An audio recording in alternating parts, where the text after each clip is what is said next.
பிதா சுதன் பரிசுத்த ஆவியின் பெயராலே ஆமேன்.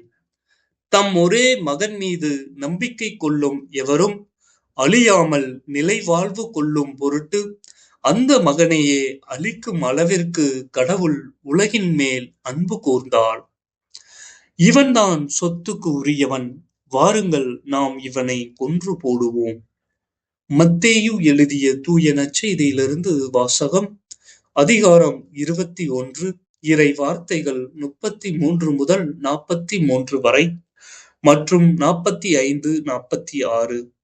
அக்காலத்தில் இயேசு தலைமை குருக்களையும் மக்களின் மூப்பர்களையும் நோக்கி கூறியது: மேலும் ஓர் உவமையை கேளுங்கள்.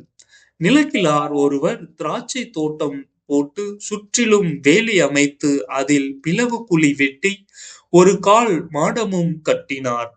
பின்பு தோட்ட தொழிலாளரிடம் இதை குத்தகைக்கு விட்டுவிட்டு நெடும் பயணம் மேற்கொண்டார்.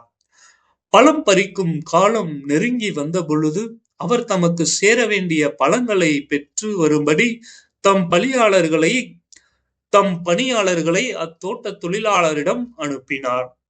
தோட்ட தொழிலாளர்களோ அவருடைய பணியாளர்களை பிடித்து ஒருவரை நைய புடைத்தனர், ஒருவரை கொலை செய்தனர், ஒருவரை கல்லால் எறிந்தனர்.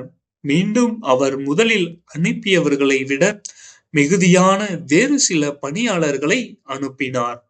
அவர்களுக்கும் அப்படியே அவர்கள் செய்தார்கள். தம் மகனை மதிப்பார்கள் என்று அவர் நினைத்து கொண்டு அவரை இறுதியாக அவரிடம் அனுப்பினார்.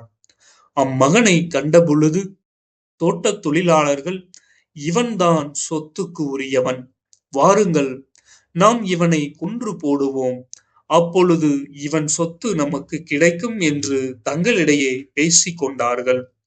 பின்பு அவர்கள் அவரை பிடித்து திராட்சை தோட்டத்திற்கு வெளியே தள்ளி கொன்று போட்டார்கள்.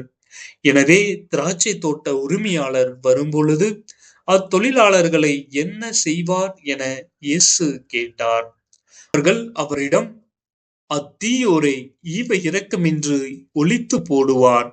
உரிய காலத்தில் தமக்கு சேர வேண்டிய பங்கை கொடுக்க முன்வரும் வேறு தோட்ட தொழிலாளருக்கு அத்திராட்சை தோட்டத்தை குத்தகைக்கு விடுவார் என்றார்கள். இயேசு அவர்களிடம், கட்டுவோர் புறக்கணித்த கல்லே கட்டிடத்திற்கு மூலைக்கல் ஆயிற்று. ஆண்டவரால் இது நிகழ்ந்துள்ளது, நம் கண்களுக்கு இது வியப்பாயிற்று என்று நீங்கள் மறைநூலில் ஒருபோதும் வாசித்ததில்லையா? எனவே உங்களிடமிருந்து இறையாட்சி அகற்றப்படும். அவ்விறையாட்சிக்கு ஏற்ற முறையில் செயல்படும் ஒரு மக்களினத்தார் அதற்கு உட்படுவர் என நான் உங்களுக்கு சொல்கின்றேன். தலைமை குருக்களும் பரிசேயர்களும் அவருடைய ஊமையை கேட்ட பொழுது தங்களை குறித்தே அவர் கூறுகிறார் என்று உணர்ந்து கொண்டார்கள்.